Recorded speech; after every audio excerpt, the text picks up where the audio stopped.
Hello, viewer, wherever you are. I trust God is keeping you well. My name is Louis, and we're doing this again. A lot of politics, a lot of action in the country. We're not just trying to catch up, but we are trying to be in it as we've been before. Our choice, your choice. Can they match? Can they be better? Can you show us more? Can we show you better? This is why we're here today.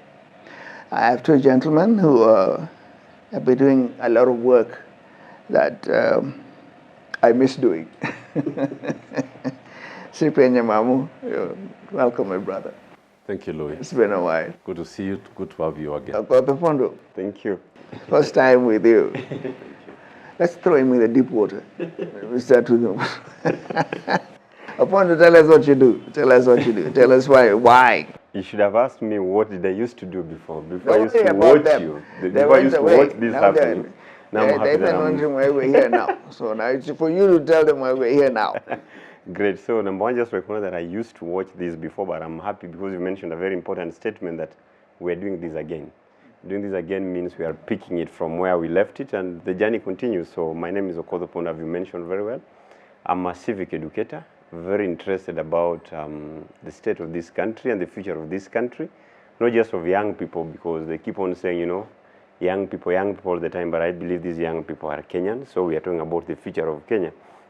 And I can also proudly say that I come from the highest office of the land.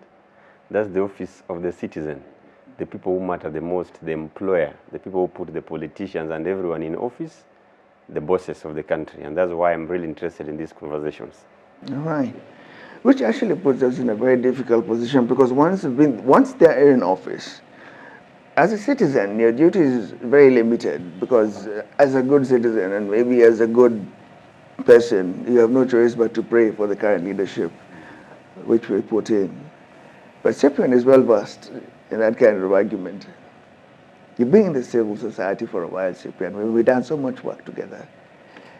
Is this coming together? Are you seeing a gel, or are we just flailing our hands in the air and waiting for the next big reaction? Thank you very much, Louis. And I want to say that the work we've done for the last probably 27 years now or more, I could put it at 30, since we published the model constitution in 1995. This is 30 years, because that's when we started the journey of giving Kenya a new chapter.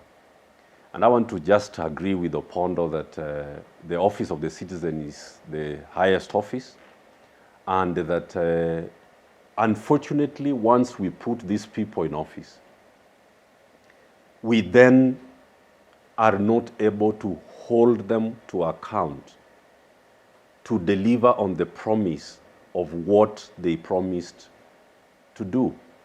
And that is what now we have to invest in. Because the country has gone through the first liberation, the country has gone through the second liberation, and the Gen Z, the youth of this country, have said that the third liberation of Kenya now has to be ushered into, we have to start the journey of the third liberation. I see people struggling.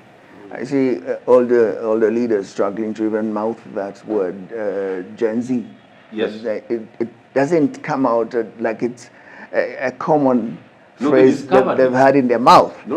So they're struggling to catch up with the phrase, first of all, and it looks like a fad, which is more or less why I'm talking to Opondo, because the question I've asked you, Cyprian, before is, are we that gullible as Kenyans? They trick us every 5 years, we never learn. They trick us another 5 years, we never learn. And you've counted 30 years, and we've never missed an election since 1963. We don't learn. You found us doing this. Why should we look at you people now? In fact, when you mention 27 to 30 years, the work that we've been doing, that is actually the age where some of us are right now. We are as old as the work that we've been doing. But the statement that I like all the time, we are reminded that the biggest job of the citizen does not actually begins after voting, which is now putting the government to account and holding it accountable. But we ask ourselves, are systems there even to hold the government accountable?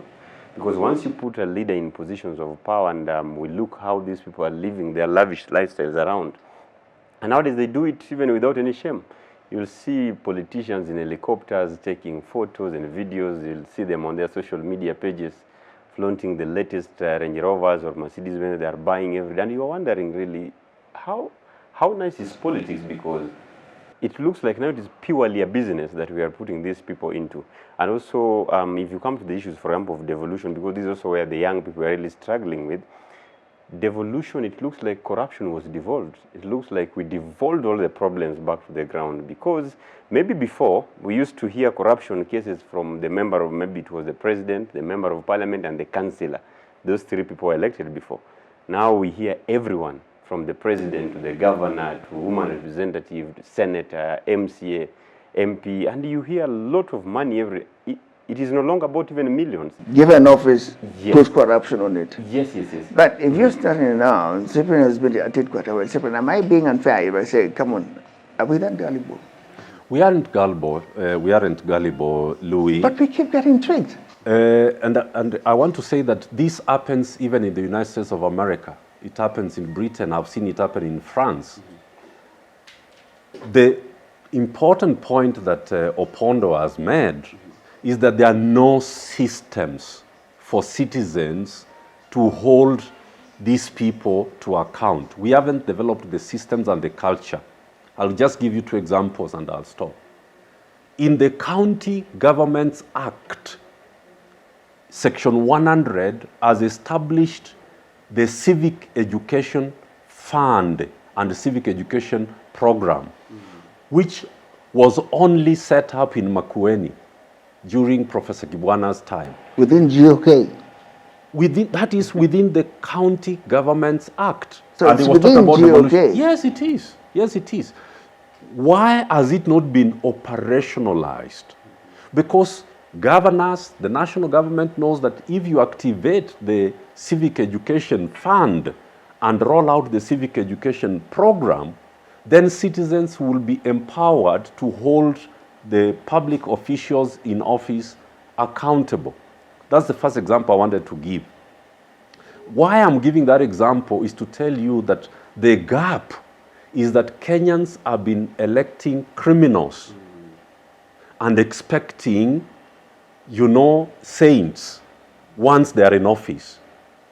Yet we know that there is nothing that translates criminals to saints on the way to office.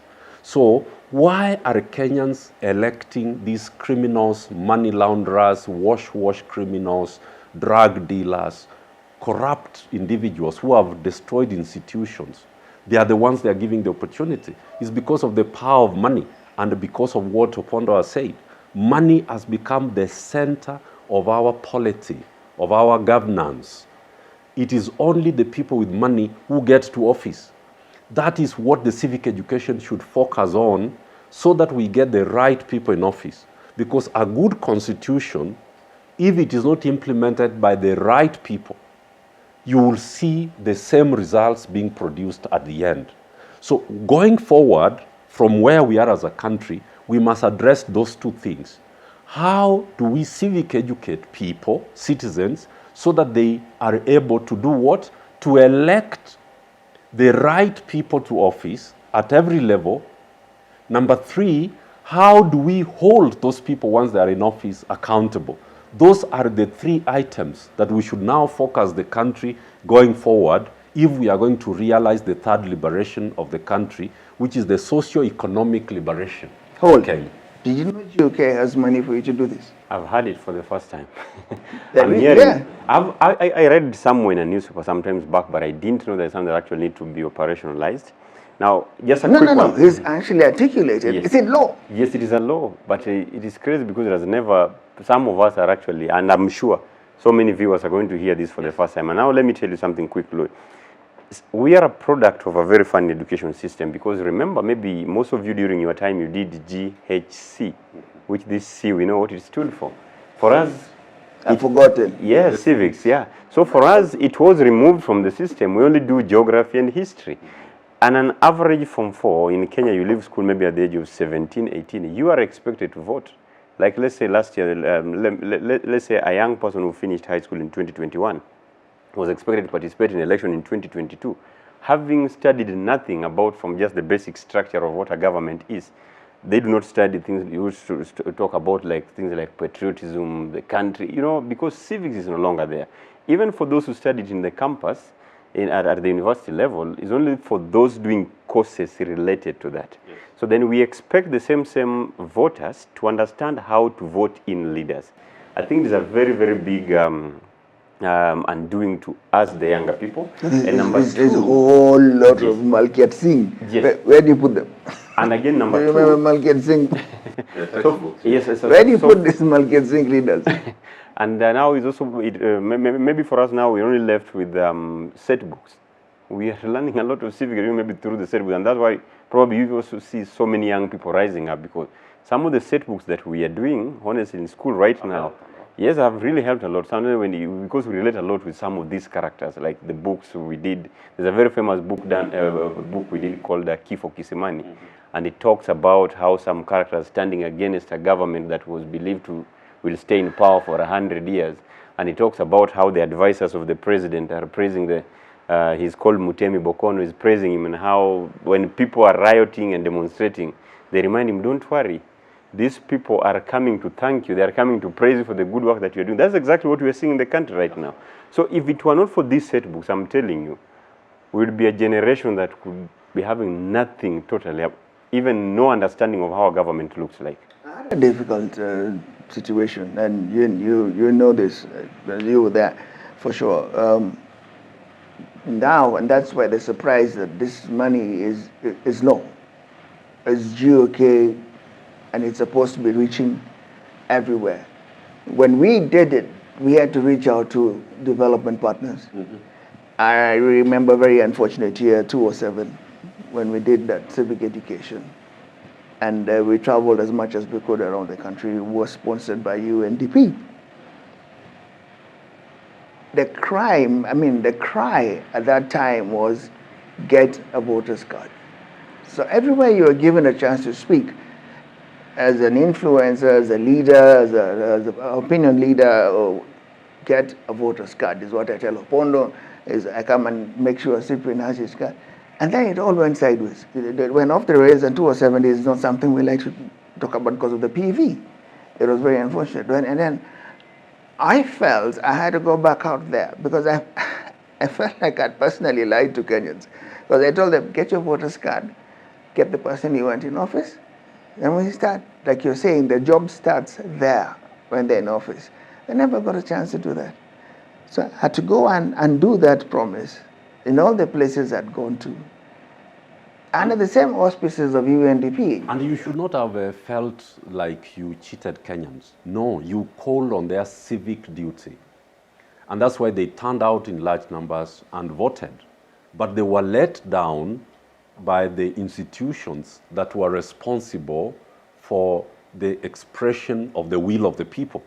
So that one is not your mistake. You actually did your part as a citizen in that office of the citizen that Opondo has spoken about. And that's why we have to really emphasize that we brought in a new constitution whose revolution was devolution. And that devolution has been captured by the people in those offices, and it has been turned into a place for devolved corruption, devolved incompetence, devolved, unfulfilled promises. To move the country forward now, I've highlighted the three things that we have to focus on. And by the way, that's one of the reasons why I'm running for governor of Nairobi. Oh, that's new. Oh, to me, maybe. See, I haven't been around in a while. No. Sorry, I haven't been around in a while, so yeah. So that we demonstrate that those people who fought for the new constitution and who fought for devolution and who understand the revolution that devolution was supposed to bring, can demonstrate that the money that is available, like Professor Kivuta Kibwana did in Makueni, because we were with him fighting for the constitution, and he demonstrated that if you have ethical leaders who are upholders of the rule of law and are going to use the money, you will transform lives. That's the third liberation that we are talking about. But you had such strong teammates. You had Kivuta, you even had Orengo, you had, at one time you even had Kiraitu. God is going to provide new How many, leaders. I mean, Opondo is here now. But at some point, it's like they gave up. They did not give up. Yeah, but then they went separate ways. And There's then shortly, Kivuta was a governor, and then whatever happened, and Kiraitu went his own way. He was a governor also at some point. But civil society almost cracked at that point. It not cracked, but splintered. There's one statement, Louis, that how does this work for you? Yeah, carry on. How does it work for you? There's one statement that we mentioned, devolved incompetence. Yeah. So you see the position of member of county assembly. This is one position that I believe should have some of the smartest Kenyans, because it's the position that is closer to the people. People really need to understand that would be a waste of smart Kenyans. Now the problem with this position that is currently dedicated to former goons, former bodyguards of politicians, former drivers, that is now what it has turned to. In fact, it shocks me sometimes when I see from the president doing his tours like across the city, and you'll see MCS even still hanging on Prados. They've not forgotten actually that they were goons and bodyguards, so they are still enjoying it. If you look at this position, because if you're not really going to get people who really understand how communities need to run, then it's going to be very difficult even to achieve devolution. I listened to sometimes back when someone was being interviewed for a very important position, and he's asked, what is GDP? Someone who wants to be, I think, an ambassador. Yeah. He didn't even know what GDP in full stands for. He was asked what is a balance of trade. He had no idea of it. I hope you're not talking about vetting. Yes, during a vetting process. Vetting in this country is a farce. Then now the other worst vetting thing is just an occasion. People to go there and show that it's really not your choice. I'm going to that office. If the president wants it, it's done. Exactly. That's true. So I don't understand why we even do vetting. I have no respect for that process. I'm sorry, but that is not all the respect I carry for the institutions I thought this country was going to have. It's not a big day for me to stay and stick to my television and say, today there is vetting. Vetting of what? Crazy people have gone through those processes and held offices, and nobody remembers how they even got that. They can't even communicate. But guess what? They went through vetting. And both of you are talking of devolved corruption. And incompetence. So much for vetting. No, it's not so much for vetting. You see, the njia ya kufikia Kenya bora tuitakayo was a 5-step blueprint, which we published in 1997. Who's we? National Convention Executive Council, NCEC. At NCEC... For clarity. Yeah, for clarity. At NCEC, we had the political parties, we had civil society, and we had the religious leaders. So that's what we call the tripartite alliance. The tripartite alliance, which brought Kenya to this, to the far that we have come. The 5 steps of the njia ya kufikia the Kenya that we desire was, number 1, establish a new constitution. Number 2, put in office the right leaders. Number 3, establish strong institutions. Number 4, we were supposed to make the right policies, programs, laws, and standards. And number 5, we were supposed to establish a democratic culture. So those are 5 important pillars of this Kenya that we aspire to. Do you know where it fell apart for you? It fell apart after the new constitution. The part of the leaders. That is why I went back to that point. That is exactly where the 5-point pillars fell apart. Exactly. Where the Gen Z, the Opondo generation, have picked it from is exactly where we dropped the ball.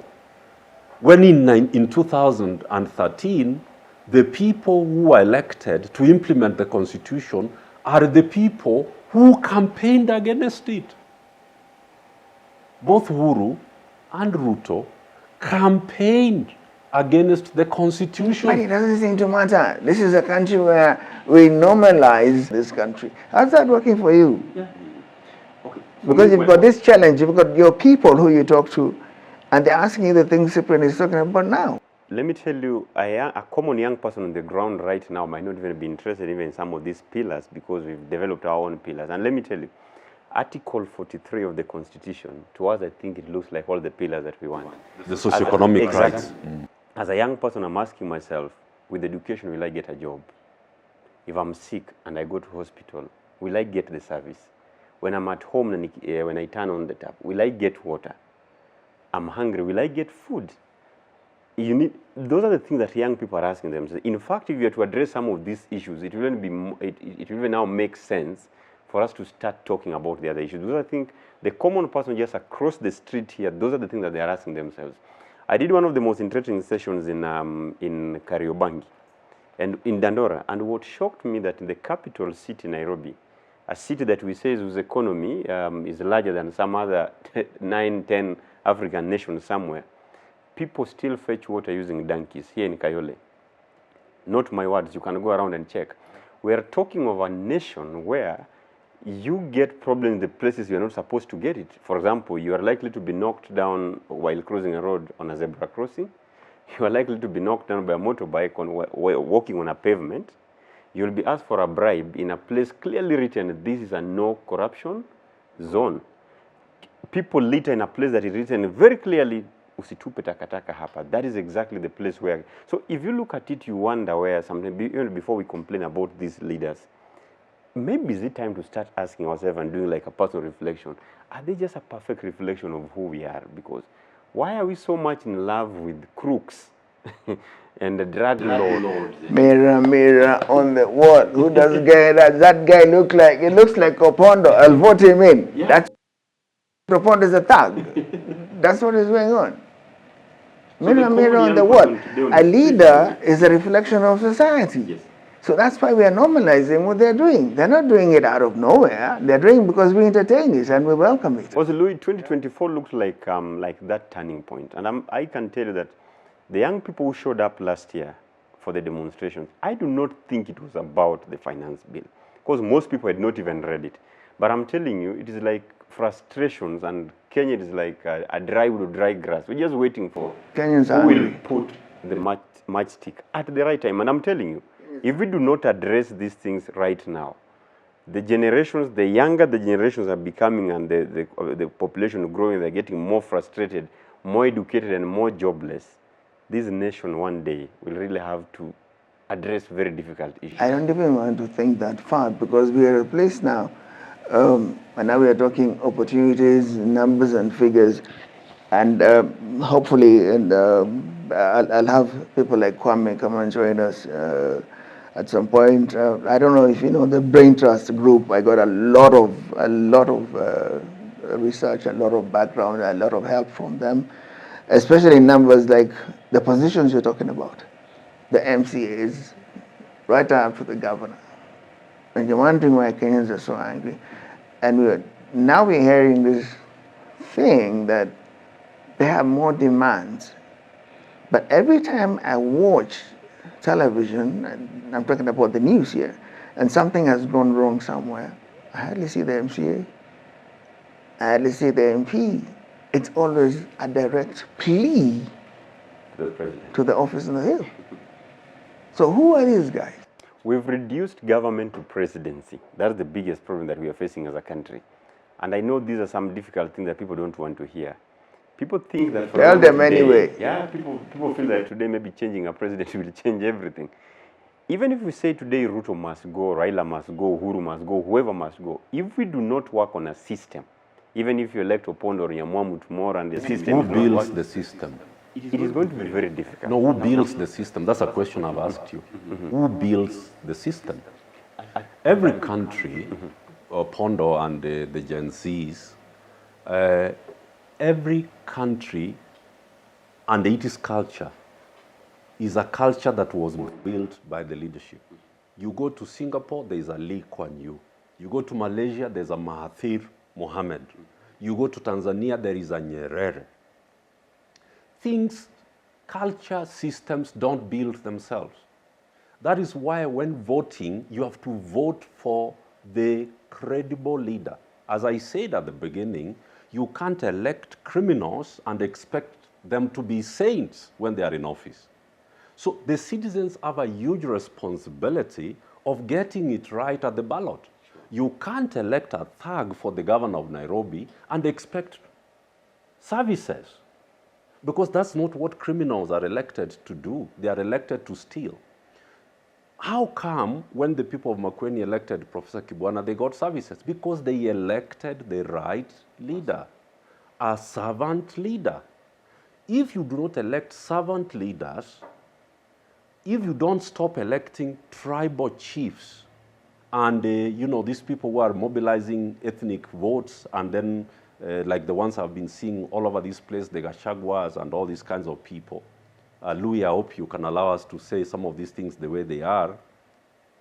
This country must bring the KANU accolades and the KANU youth wingers and the youth for KANU 92 and the whole of that generation of KANU politicians who only know how to mobilize the Kisi vote, the Luya vote, the Luo vote. If we do not become candid with the people of Kenya and say, this election is an opportunity for the people of Kenya to elect the right leaders as their governors, as their MCAs. Who are the right leaders? Who meet the three criteria? They must be ethical people. They must be competent, meaning that they know the job they are going to do. Otherwise, you are going to get bodyguards and, what do you call them? Goons and bouncers to become lawmakers at the county, to do oversight. They do not know what oversight is. So the first thing is that we must get ethical people. Number two, they must be competent. Number three, we must elect people who have the values and the accessibility to the people. These are people who have the values of Utu, who feel compassion for the people of Kenya. If you are going to elect people who have for 30 years only been known for killing, for fighting, for inciting violence, for grabbing land, for stealing, and you expect these ones to do it, they will not do it. So we have a huge job, and this is in the office of the citizen. I like the point that you mentioned, that it is the leadership that builds the system. And the culture. It brings us back to the statement that we also made earlier, that we elected people who are already against the system itself. Exactly. So you are expecting, as Kenyans, we are expecting to have change through people who do not even believe in the instruments of change. Who oppose it, right? So just quick to summarize what I was mentioning before. If you see what happened last year, and the conversations that I have with the people on the ground, whether you go to Turkana or you go to Siaya or Mombasa, I do not think Kenyans have a problem with paying taxes.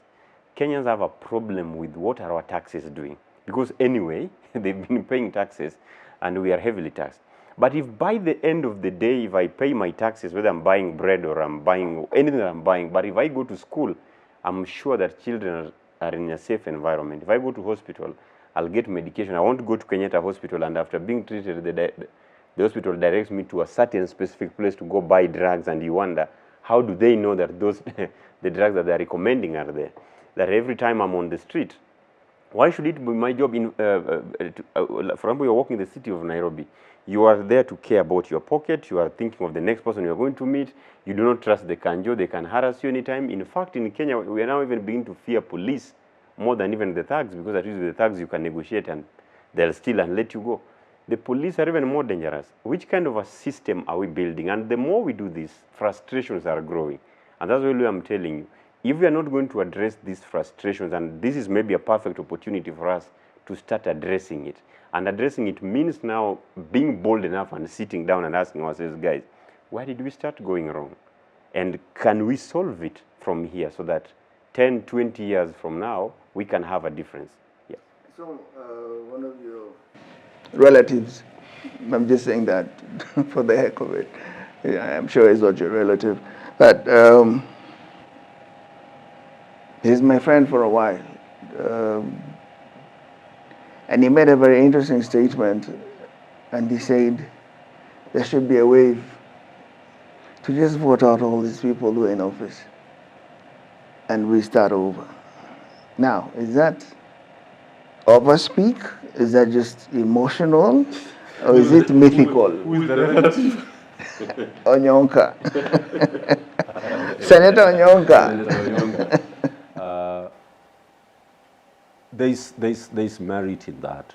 We need to say who are the people who qualify to hold office in the Republic. And that is in Chapter 6 of our Constitution. Anybody who does not meet those standards should not be allowed anywhere near office in the Republic of Kenya. We must be that candid going forward. The second thing that we need to do is that once we have put these people in office and we are doing oversight over them, we need to do what countries like France do. There's the French Institute for Leadership, where everybody is not allowed, anybody who comes to office, whether you are going to be a judge, a member of parliament, whatever it is, you have to go through the French Institute so that you actually understand what the responsibility of leadership looks like. Cyprian, you do know now that France is not really an Africa favorite. That's not what I'm talking about. Yeah, what I'm talking about, whatever they are, whatever they stand for, no, there is increasing. And we are going to sweep them out. There is increasing. They have to go. They have to go. They have to go. That's not what I'm talking about. What I'm talking about is that we must learn the best practices from all over the world in terms of who can be trusted with leadership, the responsibility of leadership. So you might want to avoid talking about France. You need to get a new example. Something that you mentioned, Louis, and a quick one, because for me, I'm just bringing voices from the ground to this table. It is going to be very difficult to expect Kenyans to elect leaders of integrity with the state of the nation as it is. Let me tell you, in Kenya, what we are suffering from right now, the big thing is njaa. And if an election time comes and people have grown now to believe that they cannot trust any politician. And that's why if you ask a common mama on the ground that when politicians are going to campaign, on that day of campaigning, and is offered a less or 500 shillings, and the other person or Opondo or Nyamwamu comes in and says, I'm going to bring change, please trust me, I do not have the money for campaign, but you can trust me that after this mama will sit down and analyze and say, you know what, we've had this from people time and time. I better take these 500 shillings now and sacrifice the other 5 years. So unless we get leaders, few leaders who are bold enough, once they're in office, and demonstrate to Kenyans that again you can trust. How will they get there, Opondo? How will you guys get there? Opondo on that. How will you guys get there? These guys, civic education these people really want to cordon their area. They want to embrace what they've captured from Wananchi. And then they give you false discussions to have, and they give you false headlines, and they give you little things to argue about, but you don't move them. All this noise that is happening right now, I don't think it even moves the house on the hill. I don't even think it shakes them one bit. So how will you affect these people? Actually, I was building on that statement. I wanted to throw it back to Cyprian just a moment. Please, yes. How then are we going to ensure that we get politicians in office, the politicians actually who understand? Yes. Because in every campaign here, we hear of people who really look very promising. Of course, we've seen some. Yeah. We don't want to put it on like a case on that all politicians do not really understand what they're. A few.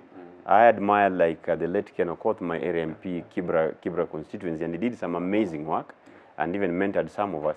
But how do we go ahead to identify more Ken Okoth or more people like him?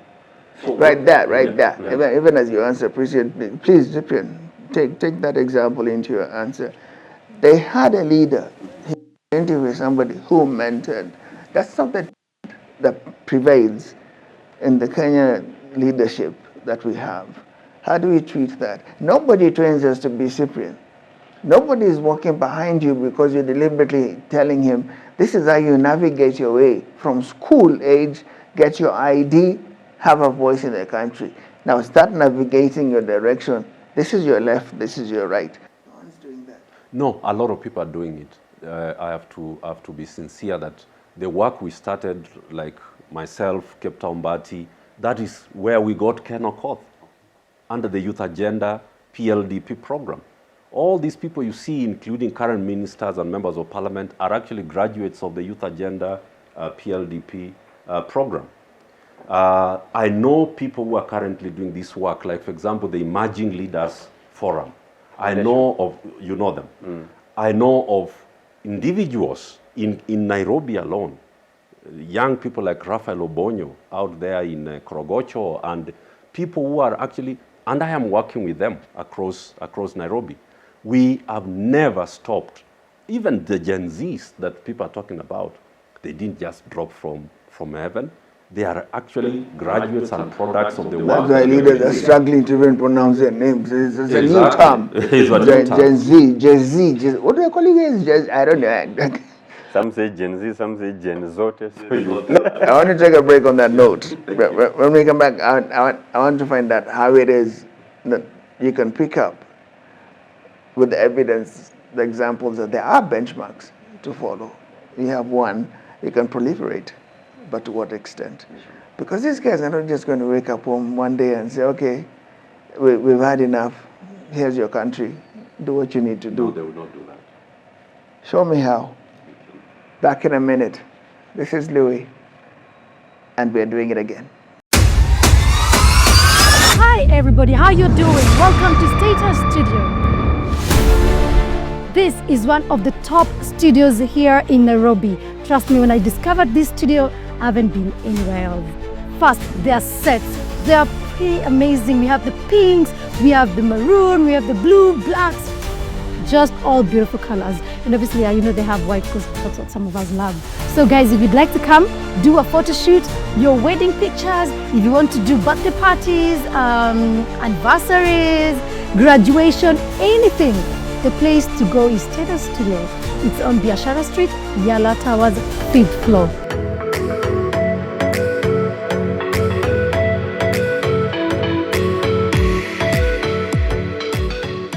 Trust me guys, all those pictures you've been seeing of me lately, courtesy of Status Studio. Welcome back. This is Louis. We're doing it again. Happy to be with you.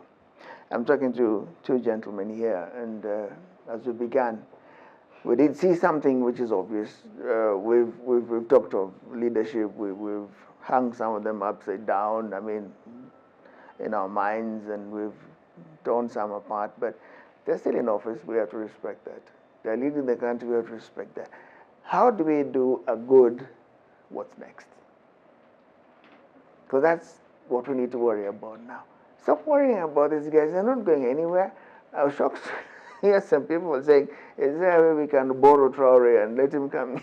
Although they may go somewhere. Is there a way we can borrow Traore for an exchange loan program? You know, but those guys will have a short, and they'll be shortchanged. So, how do we do a good next time? Because this is the system now. This is what prevails. So my reflection is as follows, that the first thing is that the Gen Z, who are going to be about 63% of the vote in 2027, have to be helped to move from mobilization to organizing. They need to be organized. I've heard people saying get the voter's card and all, that's good and it's necessary, but that is not how you lead a country. You need to organize. They need to start coalescing around non-political parties, coalitions, and so on and so forth.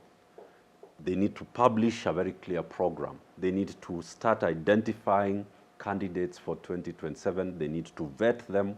They need to galvanize the vote and say this is the direction we are going. We are not going to be under the tribal political dictates of the Luos have to vote here, the Luyas have to vote here. They have to say the youth vote.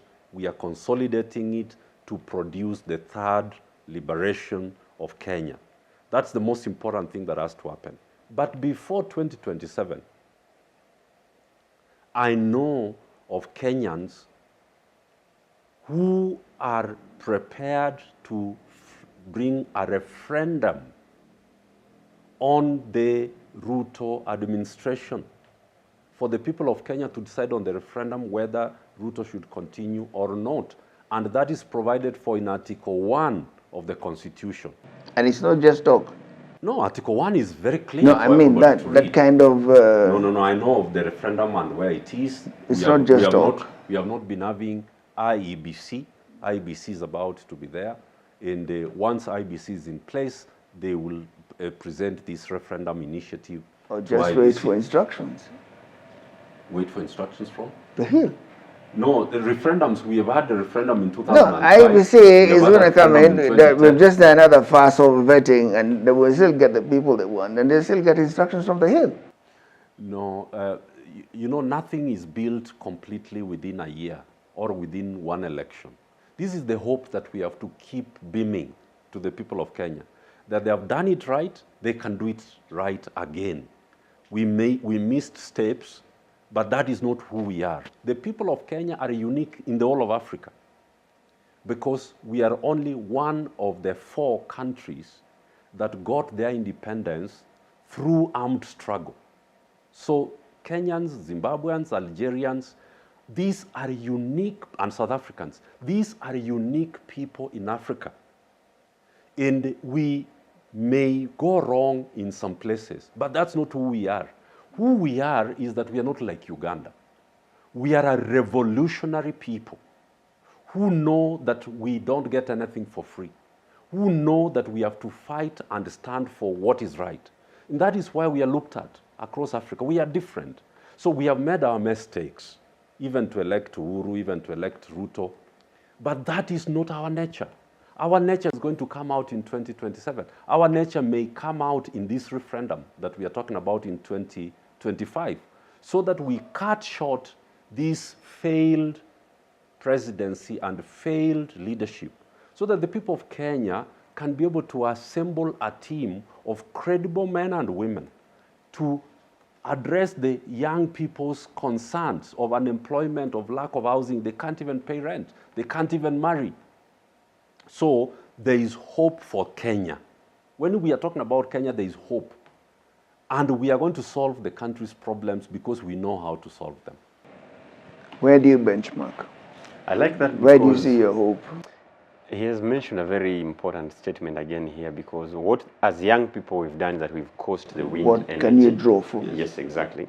We've caused the wind energy. So knowing how to turn the wind energy into electricity. Exactly. That's now where we need people like Civic and Yama, because we've started something. And what I would like to appeal to the older generation is to do not see us as just kids or young people just want to cause havoc in the country. Please tap into this, because this is the right time. You are not going to, the younger generation has a longer time to live in this country, and you should always be asking yourself, which kind of a nation would you like to leave behind? So whatever we are trying to do, if you can even come and step in very fast and help us with whatever that needs to be done, because if you are looking forward to getting leaders who can drive the country forward, then that means you have to tap into these people and help them become what you want them to be. But again, also at the same time, the younger people ourselves, those who are already seeing what is happening, this is the time to even be more interested in this country. And I hear sometimes people say, you know, issues of government, I don't care. Nataka nimalize shule, mimi niende ngambo, nikaishi huko, nikafanya. Look at the trends in the world right now. You look at the kind but of... But they've gone into shule also yes, now. Yes. You see like what the President Trump is coming up with. You see what the new government in Germany is trying to come up with in Sweden. A time shall come that you are likely to be pushed back to your country. Which kind of a country do you want to come back to? So this is our country. In fact, at a time that we are thinking of running away from it, the countries where we are heading to, those people are thinking of coming back this side to invest and even start selling us products and giving us the basic things that we can even be providing for ourselves. So I'm challenging us that let us take time and be in charge, take charge of our own country, knowing that for it to be what we want it to be, we have to participate in making it become what it needs to be. But again, also to remember that nothing comes easy, Banalui. From history, even from the struggles of independence, we know that a time comes that some sacrifices have to be made. Maybe if it means a few people have to go to jail, a few people have to be in police stations, a few people have to, for that voice to be heard. But my worry for your people is examples, benchmarks, people that you look up to, do you have enough of those? I'm not saying everybody is rotten. I'm not saying everybody is bad. Although I had a bit of difficulty when Parliament was crying foul after what happened to them. When the young guys went into Parliament and did, which of course, okay, it's not good to go into Parliament like that. But I had a difficulty when I was weighing, but what do I like this Parliament for? The only time I ever saw them all in Parliament. No, they failed. And jumping up and down, some of them like words I cannot use on air, was the day they were throwing Gachagua out. But for a good reason, like appropriating money for the things you're mentioning, because now this is a country that should not be talking about jobs, because when you're talking about jobs, you're talking about making applications to go somewhere. And that's why I was mentioning somebody who can give me figures and talk about these things like Kwame, because there's a number. If you ask it, the government should be able to tell you, these are the kind of numbers, this is our maximum number to be employed in the UK. So that's not about getting jobs, it's about opportunities for income.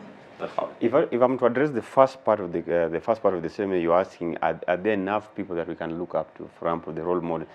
What I would like to challenge young Kenyans that are watching us right now, that leaders are beyond we have better leaders. Politicians are not the only leaders that we have in this country.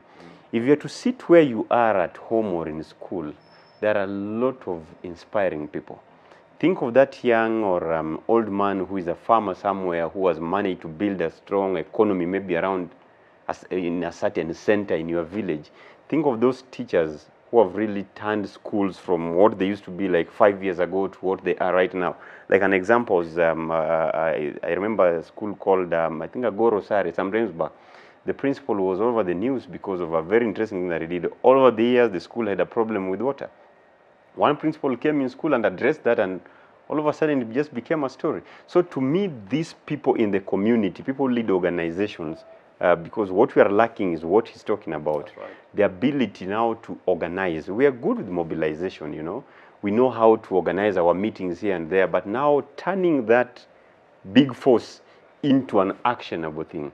That you can say, okay, fine, we came and we met 3,000 people. We chanted this and we said Viva and power and everything. Then what next? Because that is now where we are. And I want to believe that we can draw a lot of examples from some of the things happening in our communities. Because if we let ourselves, I mean, the role model just be seen as politicians only, honestly, you're going to struggle to identify. Because very few of them are people that you can admire. People are in parliament who have killed people, who are even have rapists in parliament who are still having cases in court. But if you can identify leaders from the different spaces where you are and see how they've turned maybe just something from a small cup maybe to a big jug and how it worked, then you can use it now to multiply. Exactly. There is Faith Odhiambo at the Law Society of Kenya, a young woman professional who has turned the Law Society of Kenya alive. And she stood with the Gen Zs, providing lawyers across the country. I'd like to meet her. Actually, you go to business, you go to, she's available. And you know, because I want to imagine her reaction and also your reactions when you're watching your TV and you see your police IG at top, an SUV campaigning. Addressing a rally. In local dialects, no less. So the hope that Opondo is talking about is that role models, inspirations are not just in politics. Yes. We have many people who have turned around organizations, agencies, corporations, parastatals, companies, and they are Kenyan. Leaderships at the professional level, leaderships in church in this country. You know, people like Reverend Sami Wainaina here at the All Saints Cathedral, a big voice for where Kenya should be going to. We have people in education who are actually coming back with serious innovations in terms of how countries should produce and so on and so forth.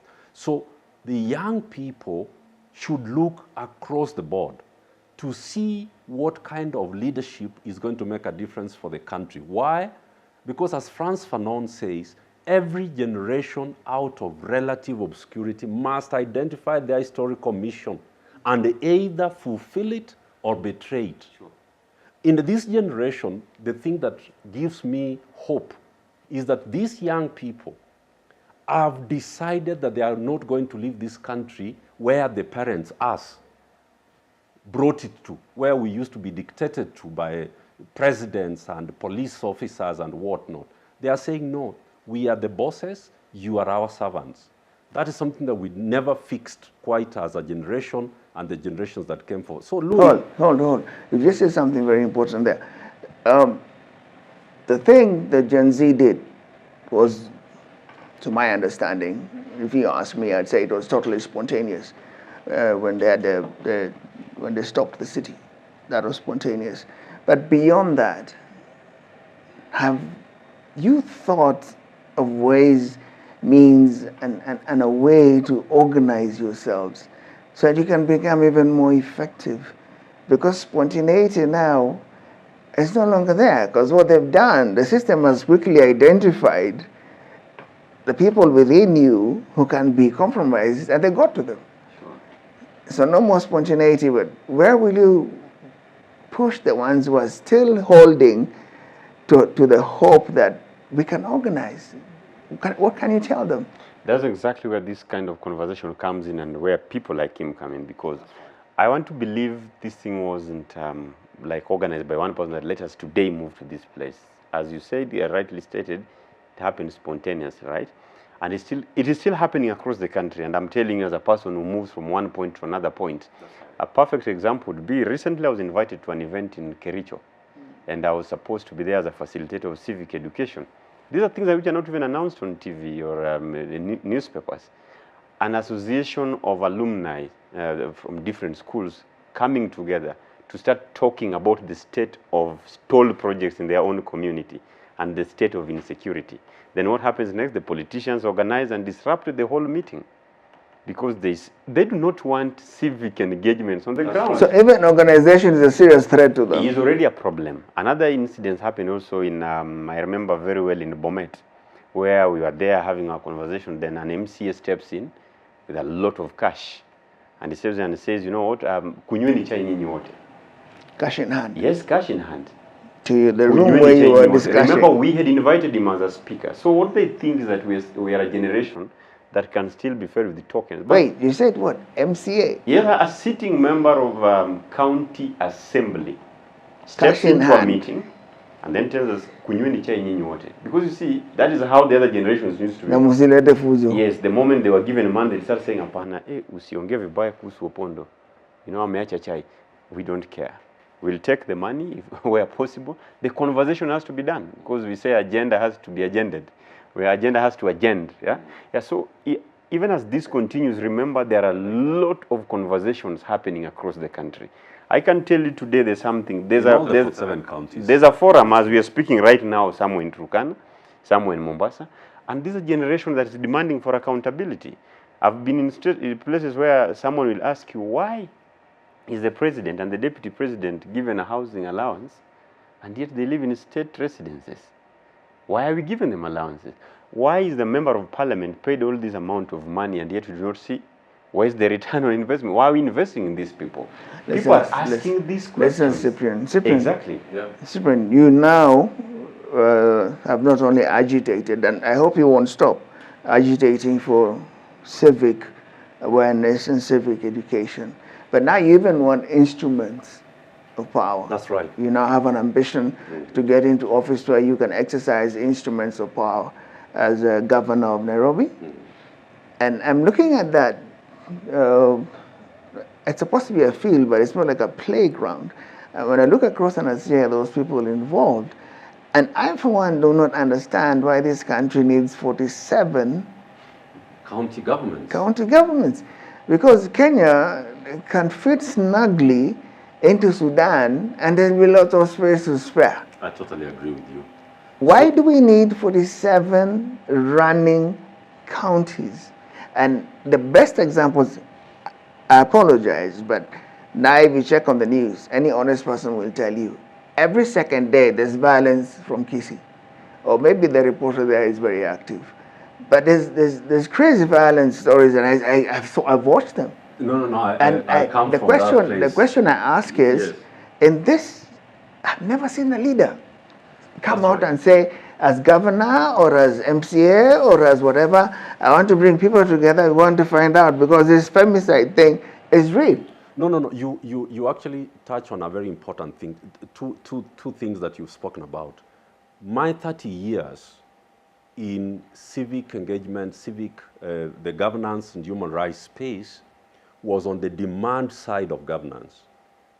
I am going to the supply side of governance as governor, which means that we must strengthen the people's ability, like we did in Makueni. I keep using Makueni because it is the only example where there was organizing at the ward level to the village. There were village committees, ward committees, constituency committees, and this is why the governor was able to deliver. And not to stop you, I just want to add on, I saw a very sad occasion where the parents were very frustrated because of whatever changes are happening in the education sector, Yes. which is affecting everyone from the young kids to those who are going to university. And these parents got so afraid that the children will not be able to advance into right. class 9. But what did they Grade do? 9. They went and took all corrugated iron sheets and banged them together, and it looked like a shed, for poultry. And that was one. And they said, this is what we can do, because the government isn't doing anything. I didn't see an MCA there. I didn't see an MP there. And I'm wondering then, so where's the leadership? When something like that can pop into the main news, Exactly. into national news, what is happening? No, there is, I told you that you cannot elect, and Opondo is the one who gave that example, that you cannot elect bodyguards and drivers of, politicians and as MCAs and expect them to do representation, oversight, legislation. They are incapable of doing that.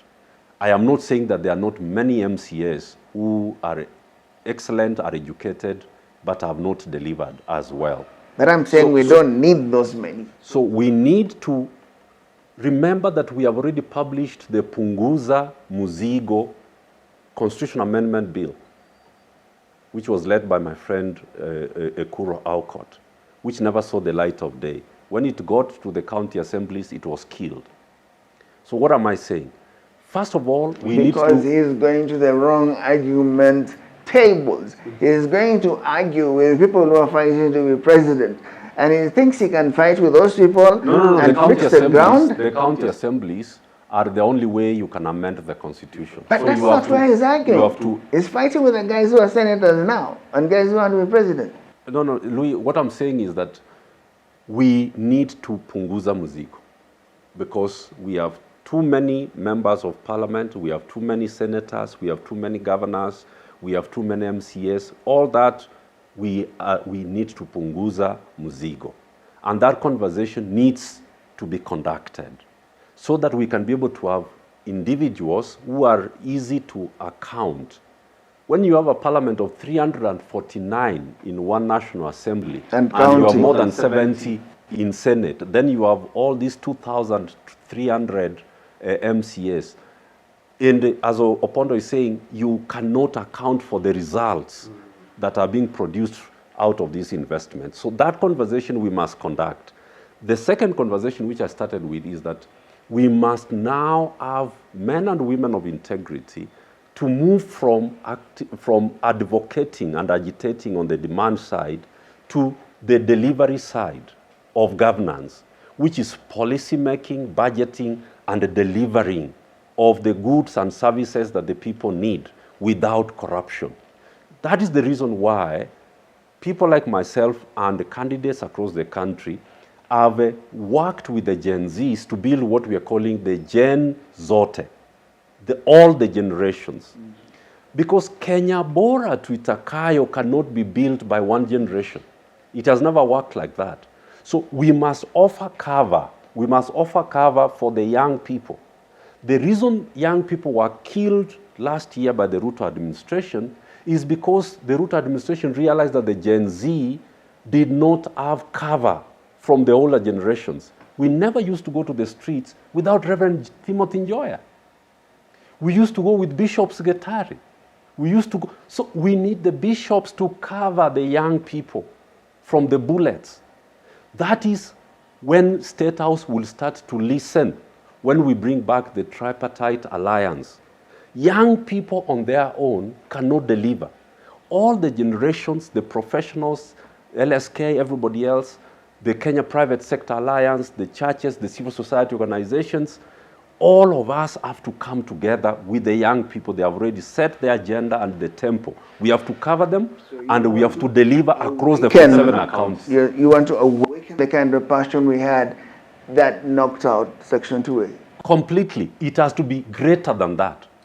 Because we now have the tools, but it has to be great. It has to be a complete alliance of all the generations, of all the sectors. All generations and all the sectors for the finding and birthing of the third liberation, so that we can have a country where resources are used to dignify the people, to deliver their services and needs. It's a constitutional requirement. The problem we have is that the people in power opposed that constitution. They want it to fail, so that people will say, you made a bad constitution.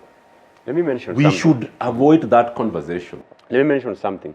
On the issue of the counties, Louis, I took time to analyze the Auditor General's report, 2022, 2023, then 2023, 2024. It's a very embattled person. Yeah. Very embattled office. Analyzing these budgets, and what shocks me, apart from Nairobi, Narok, Kisumu, Nakuru, Kiambu, Mombasa, all these other counties, none of them makes more than 10% of their total budget on source revenue.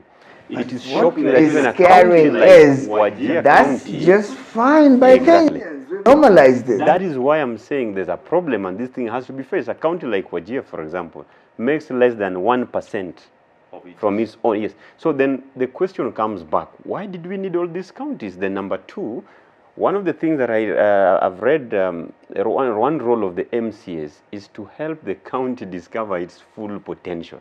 That means if county B, if I come from Siaya or you come from Kiambu, you are supposed to help this county discover its full potential. When is the last time, or have you ever seen, governors even paying visits to each other's counties, or even signing like trade agreements among the counties, like this is what our county can do with this county, or this is what this county can offer to this other county. We've let it be about the other people. If you look at all these budgets, for example, Migori County 2022-2023, with a 13 billion annual budget, more than 15% of that budget goes to maintaining the county that has about 30 MCAs, for example. Do you know which country in Africa exports the most beef? Tell us. Botswana. Do you know where they came to benchmark? Kenya. It has to be here. They were in Kenya. Yeah. Louis, all our budgets and all the counties, what shocks me, every year they have benchmarking trips. You wonder why MCAs from a county in Central or from a county in Rift Valley would go to Singapore, would go to South Korea. After the benchmark, what do they bring back home? Because a lot of budget is spent on benchmarks. Exactly. There is no audit of that. I don't know what. Is there a facility for members of parliament or MCAs who go for these troops? They troop around the world for benchmarking and they come back. Is there something in place in GOK to audit it? There isn't, and you already said our challenge is lack of systems to audit and oversight. And that is their joy. It's their joy. So how do we give the way forward? Your question was, what is the way forward? The way forward is three things, and we are repeating them. What's if going you are to looking change? at Nairobi, you are going to change three things only, and that is what will change Nairobi for good. And that's why leadership is very, very important. The three things that you need to change for Nairobi to become the city of Africa, because it is the city of Africa, are number one, you need to deal with the MCAs and the governor and the leadership that we have, so that when it comes to budgeting and programming, there is no corruption. Corruption is our fundamental problem for Nairobi. You're very kind, Cyprian, but me, I'm just cut and cold. They need to go home. There's too many of them. They'll go home, but I am not going to take them home with this election. I have to amend the constitution. I understand that problem. Yeah. Yeah. He's saying, you are actually saying that he's kind, and I agree with you. Sometimes I think, maybe also, I had recently someone said. No, I need to that maybe finish can we on also- the three, then you comment. I just want to strengthen the argument that you are saying. So he's talking about corruption. Maybe let us change that word to Kiswahili so that we call these people for who they are. It is wezi na wauaji. Because you see, when you steal from the people, you are denying the children right to go to school. You are making them become street children. When you steal from the people, you are denying people drugs in a hospital. You are killing them. So maybe when we use Kiswahili terminology, it gives it more power. Because I think Ni corruption has wezi na become an everyday word. It's a nice Exactly. word. It's an everyday word. now. Exactly. It sounds like No, a very I nice. have had that conversation, and I think it is very strange, because if we reduce it to wheezy, and the people have been giving themselves contracts, they will say, how am I a thief? So let us take it for what corruption is. For example, when the governor uses 12 billion shillings to pay lawyers. Or has 300 accounts and counting. Do you see what I'm talking about? So Nairobians have to elect leaders, and that's why I'm offering myself as governor to be sure that we are going to use the money. And how are we going to be sure? We must go back to the Makueni innovation. All the 85 wards have to establish the people's committees, and we have to go to every residential area and form committees so that there's a ward assembly that meets every 3 months. For people to ask, you said you are going to deliver on this money. What have you delivered the last 3 months? Otherwise, we will be waiting 5 years to go for elections again. So we have to build the system that Opondo is asking for. So the first thing is that we have to end corruption. Number two is that we have to build the people control system of delivery. And number three is that we have to make Nairobi an investor-friendly, a business-friendly city. That's why I'm calling it the city of youth, human rights, and opportunity. The city of human rights, youth, and opportunity. Those are the only three things that we want. Give me opportunity. What do you Exactly. see? In terms of opportunity, I think this city is a great city. From what I've heard from you and other people who were there before, it is just always amazing to know that there's a time that the city was working for people. That there's a time that garbage collection was done on time. There's a time that transport system was working. There's a time that you could done water tap at your place and you knew what was. So to me, that is the city that I would like us to build. Because if we manage to build it, if we do it here in Nairobi, then we'll do it for the rest of the country, because the whole of Kenya copies from If Nairobi. you liberate Nairobi, you liberate Kenya. If you liberate Nairobi, you liberate Kenya. You're asking for a big job, Cyprian. That is the one we are talking about. Then you're asking It for has a to be big done. office. Exactly. It has to be done by people who know what devolution was supposed to do. We have to return hope to Kenyans that devolution actually is the revolution in the constitution. And so we have to tell people that their vote is actually what is going to determine their lives. And when Opondo says that people will not vote unless they are given money, I tell him, give that job to me. You are going to see what we are going to do over the next 26 months. We are going to organize people in Nairobi from every single residential area, and we'll form them into the ward assemblies. And we are going to present to them the new deal for Nairobi of making this a youth, human rights, and opportunity city. And we are going to show them under the 10-point program how each of those things is going to be turned around, beginning with making this a clean city, a clean and green city. How do you do that? You create 11,000 new Green Army people who are not only there for garbage collection, so that you remove all these private contractors, MPs in parliament who collect 300 million shillings for collecting no garbage. You need to get 11,000 Nairobians, young people in Nairobi, give them the tools, and they will collect the garbage. We have now worked with countries like Singapore and Malaysia in terms of how do you turn all this garbage to electricity. If you don't do that, you can never modernize Nairobi. The second and last thing that I'm talking about is that the services of Nairobi are the easiest to offer because we don't have a big geography. And finally, Louis, everything that I've been asking my my competitors is, what is Nairobi's main resource? People don't know that Nairobi's only resource is people. So we need to build the quality and the quantity of the people that we have. And the revolution for Nairobi will happen, and once you liberate Nairobi, you will liberate Kenya. It is so direct. Leadership is what is missing in the Republic of Kenya. Apondo, what do you think? Do you want to vote this guy? I'll be happy to engage him more and more, especially on the campaign. I would have gotten worried if you said, I'm ready to vote for him. I like that. You've got your work cut out for you. Yes, Let me put my feet in a bit of hot coals. You know, some of the things that are being done, which to me, some are oxymorons and some are just ridiculous.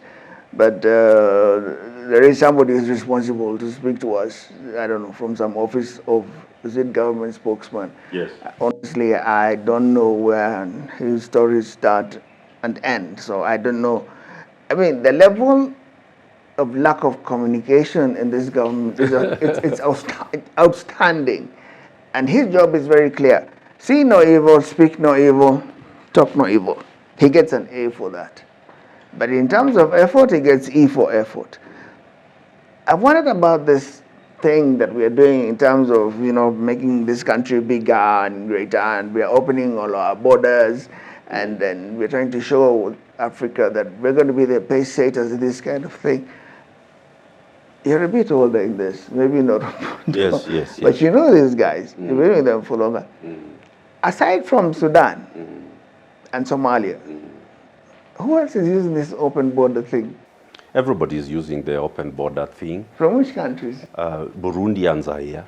A lot of people from DRC Congo are in Nairobi. And we are Pan-African. There's a problem in the way government is going about this conversation. I've had conversations with Kenyans, especially from northeastern Kenya. They are more concerned than us in terms of how this is being done. I came to discover that within the Somali Kenyans, they have clans. And within those clans, if you allow a certain clan to inflate numbers, they are going to change the mathematics and the arithmetic in terms of how elections are done in Wajir, are done in Mandera, are done in Garissa. You understand they don't stop there? Yes, so they come come to Nairobi. all the way. They are going to be my clients. They are going to be my all the clients. way to Athi River. Every part of the country now. To Kajiado.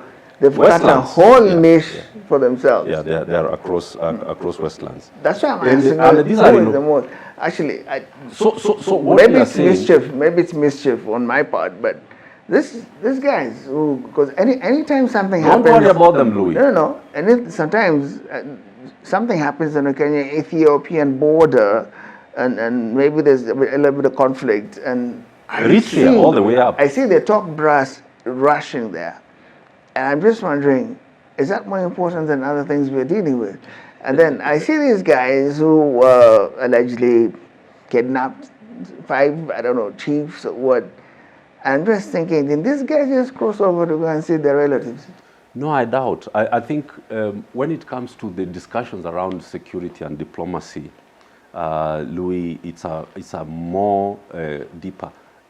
What my reading is about the chiefs who were abducted and, Were they really? I think they were, and now have resurfaced, is that government must have used its deep connections in Somalia to get them released alive. That is my reading. Cyprian, My how deep do they have to go? And these guys are here in this league. No, I think I know a bit about Kenya's security architecture and security cannot be underspoken. Yeah, My issue is not to rubbish security. When I saw that, the situation on the border all the way up to Elwak and Mandera to Beacon 1 in Mandera, right up there in the Dawa River, is that things don't operate like that when you're talking about the Kenya-Somalia border as it is for the Kuria or the Maasai with Tanzanians or the Luo across or the Luya across. No, things are very different when it goes up there.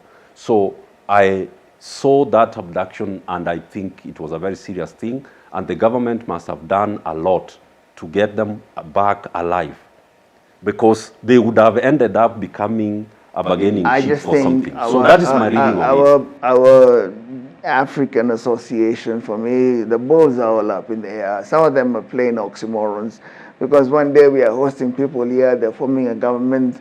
Yesterday I saw they've been chased out of Khartoum, the very people who are hosting here to form a government. So what are we doing to help Sudan if that is what we are doing? No, because we are the home of all these countries that are disturbed. They are going through conflict, and we have had a traditional role, which is international. We have to inform you that Nairobi, which I want to be governor of, is the only capital city in the whole of the southern hemisphere which hosts a UN headquarters. More than 13,000. That's as a hardship area. Not only that, we are the home of peace building across from the Horn of Africa down to the Great Lakes region, DRC, Congo, and back. So we have a separate nature from everybody else. Let me remove the mischief. No, we're going to run out of time just now. Apondo, tell me, let's agree on the question of, or let's agree what we want to give is hope. So what can you tell your viewers now, yourself now? As a Kenyan, and this is a country that I value a lot, and I stated it earlier, we are the only ones who can make the country what we want it to be. So that means you have to rise up and participate in all the processes. It means if you're supposed to participate in a public participation about your area, you have to show up and ask important questions why your area is being managed in a certain way. It means that you have to meet the politicians and visit these people in their offices whenever time allows and ask how the spending of your constituents or your ward is going on. But also to the older generation, I still insist, we are here for you, and you should also be there for us. Exactly. It is so shameful that when young people are killed, the clerics and other religious leaders are silent about it, our parents are silent about it and saying, unajua hao ni vijana wanasumbua. Hawasumbui. We are in the state where we are today because there's a problem somewhere.